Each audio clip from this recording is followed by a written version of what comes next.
and welcome to the Max Life. So I have something I'm fixing to go harvest, which is really kind of surprising for this time of year. We usually do not harvest until probably the latter part of August here, so for it to be several weeks early is a little surprising.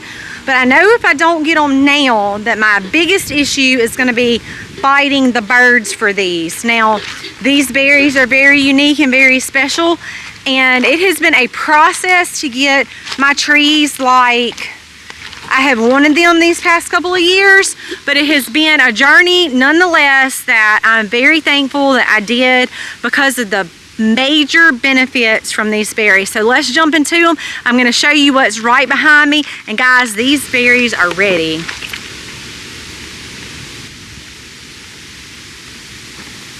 Y'all, I don't know if you can fully grasp just how big this tree is behind me.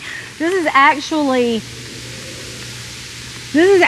a set of 3 trees right here, and I have some over here that are ready too. So if y'all have been watching me for several years, you will know that these little trees, actually I went on a hunt in the woods looking for elderberry. I knew that it was native to my area. We've only been on this property for 10 years, and I knew that there were going to be elderberry trees somewhere in our woods.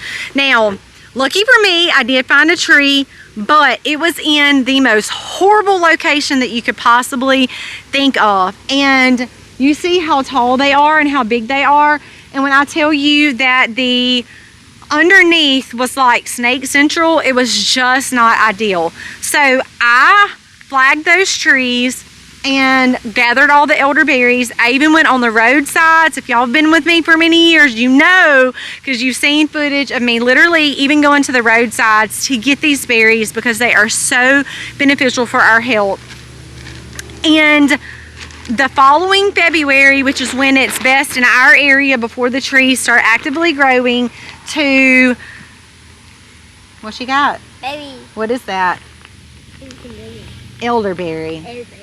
So this tree is so beneficial. I went back when those trees were dormant, took cuttings, grew those cuttings up, planted those cuttings, and have made cuttings from my cuttings. So pretty easy to do, elderberry root, really easy. Now, I actually did not have a great success with them this year, just a couple, to where in the past I have taken some cuttings, literally thrown them in water, and they have rooted like crazy. So that is what I'm doing today. If I leave these for very long, the birds love elderberry too, and these will be gone before I know it.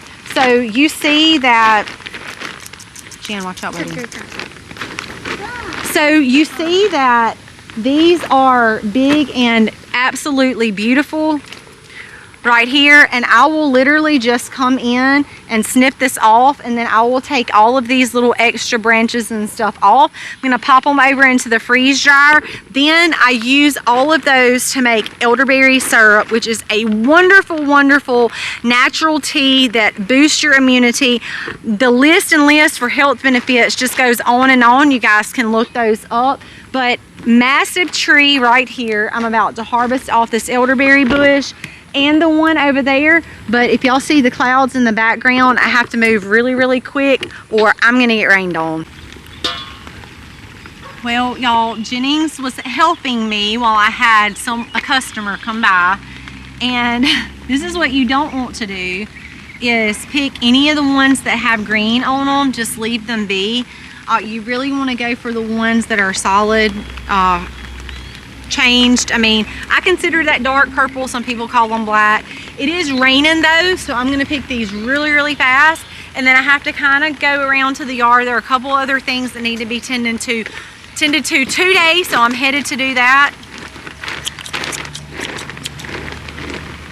I've got to tend to my helper, and we're going to get these cut as fast as possible. I'm not going to be able to harvest all of them because I just don't have the dehydrator or freeze dryer space. I'm going to fill up those 2, and then we will not be able to get the rest probably for a couple more days until these get done. But guys, I will catch y'all shortly. Did get caught up in the rain, and we had to pick some watermelon. We had some that were ready. Actually 2 of the smaller ones had been out there for a little while and we didn't get those, and the bottoms were no good. So those of course are going to the pigs. We harvested these and it is still raining a pretty heavy drizzle, but I have okra that has got to be picked. I know I have cucumbers that have to be picked. So I'm going to leave you guys in here, and Jennings, my buddy, you know, he likes to come out and do stuff with me. So, and I think he likes to play in the rain. We are headed back out into the okra. I'm about to get a long sleeve on because okra eats my skin up, and I'm going to get some gloves on. We're going to go get that picked because I do not want it to get as big as it did last time. Some of those pieces were really, really long and they were really, really not tender. And a lot of those, unfortunately, the pigs got to enjoy. So I'm not going to do that again. We are headed out to get those things. Every time they see y'all are washing eggs. We have a lot of eggs? Yes. Yes, so the eggs are still rolling in right now, which means the girls have to help me with the egg chores just because I have so many other things to do. I'm going to show y'all what we were able to harvest. I don't think I'm going to be able to get any more elderberries right now because by the time I take, this was just a little portion of all those trees. But I really don't think by the time I go and cut all these stems off, it's not going to take up a whole lot of space. But you waiting on me? But I don't think I'm going to have enough room in my freeze dryer and dehydrator to fit all of these that are in this bowl. And I have all the watermelon, so I really need these to get done within the day, which these are not very wet items, so they should really dry pretty quick. And then we're going to get the watermelon in, which will probably take a day or two. Yeah. Come out and we can harvest the rest of those elderberry. But guys, it is, as you can see, really wet right now. So we're going to finish up the outside chores that I need to get done today.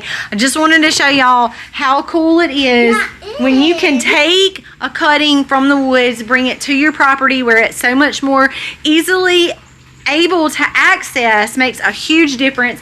Then you can grow these things up and have elderberry literally for a long time. I'm actually going to be probably calling a friend to come over and pick some of this because I just don't think I'm going to be able to get it all put up. And when we've been blessed, it is a wonderful thing to be able to share with others in your blessings. Guys, it stopped raining. I have supper going. Let me tell you what we're having tonight. This is homemade hamburger helper. It's very, very easy, y'all. After I cook my meat, I throw some spices over in there that mocks like hamburger helper seasoning that you would get from the store. I just don't buy the stuff in the box. Organic noodles, and of course that's our meat that we raised. You do know you're not supposed to eat out of the pot, right?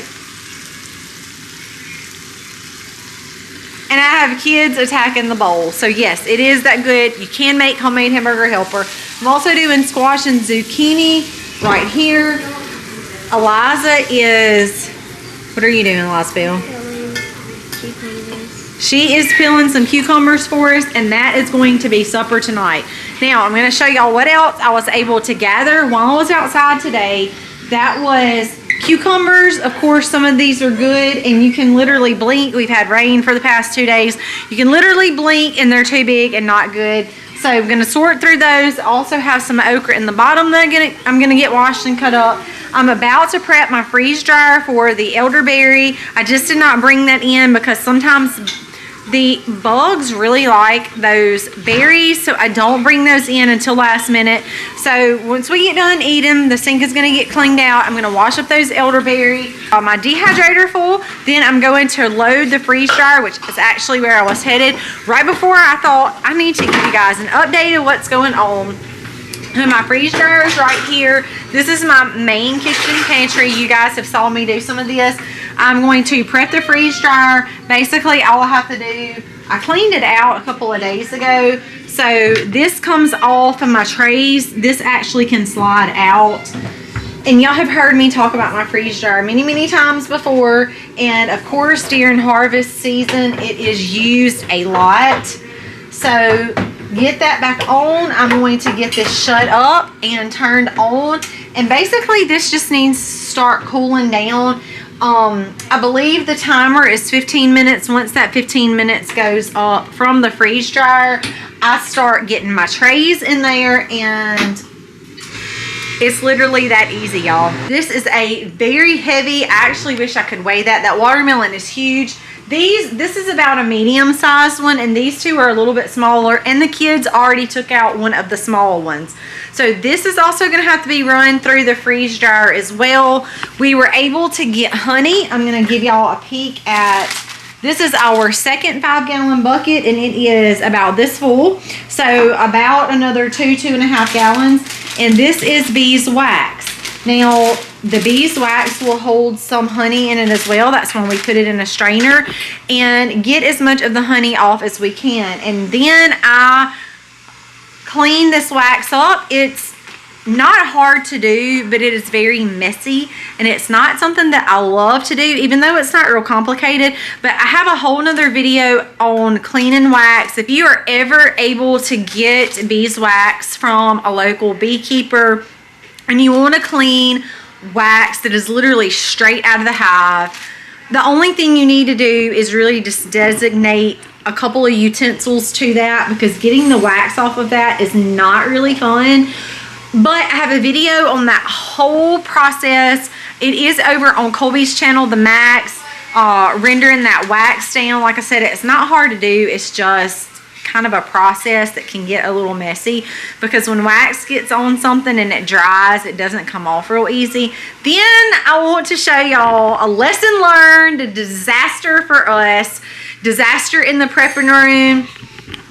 10 o'clock. Y'all see that my shelf is not standing tall anymore, and that is because we had too much weight on these shelves, which didn't, by looking at it, didn't look like it was too heavy, but I guess that we had too much weight on the top and it was too heavy. So disaster last night in here. The top ones fell, and I had a couple of bags that I had to reseal, including, wait, this one was one of them. The plastic sides went into this Mylar bag, and that happened last night, and I have been running all day today, so I have not had a chance to swap this over into a new bag. I had two or three bags of flour that happened to as well, but I went ahead and resealed those over. Now we have to rethink this whole shelving system. It was one that we already have, and I really did not want to put any more money into this room, so we decided to use what we already had, which was probably not really wise on our part. But like I said, we tried to distribute the weight out easy. None of it looked like it was gonna give or break, but that was a major misjudgment on our part. So when we come in here, we heard the fall. I did have a couple of bags that had slid off. I told y'all that a couple of the flours had opened, a couple of the rices had opened, so that was all over the floor. And we have not got this back handled yet, but it is coming. Not something I wanted to walk into. We heard a commotion and was like, what was that? And when we got up and come into the pantry, of course you can see that the shelves were down and we had bags everywhere. So not really what I wanted, and we've got to get a handle on that and figure out what we want to do there. Just didn't want to tie up a whole lot more money into this room, because we did pay somebody to come in and stabilize these shelves. And of course, y'all seen my shelves over there. So we really didn't want to tie up a whole lot more money in here. And I wanted to kind of use what I had, but again, like I told you, not very wise on our part. But that is an update of kind of where we're at. We got the mess cleaned up, got everything sorted back over. Now it's just going to be a matter of figuring out the best option to use, because we have the space. We just was trying to use what we had. Guys, I'm gonna wrap it up with y'all today. Just kind of giving y'all an update of what's happening in the yard, what's happening in the pantry room, which was kind of a disaster that we had to deal with. Still gonna work that out. It's not the end of the world. It's gonna be fine. We just kind of have to figure that out. Thank you always for watching, tagging along with us. We can't do this without y'all. We appreciate y'all so very much. God bless and happy homesteading, y'all.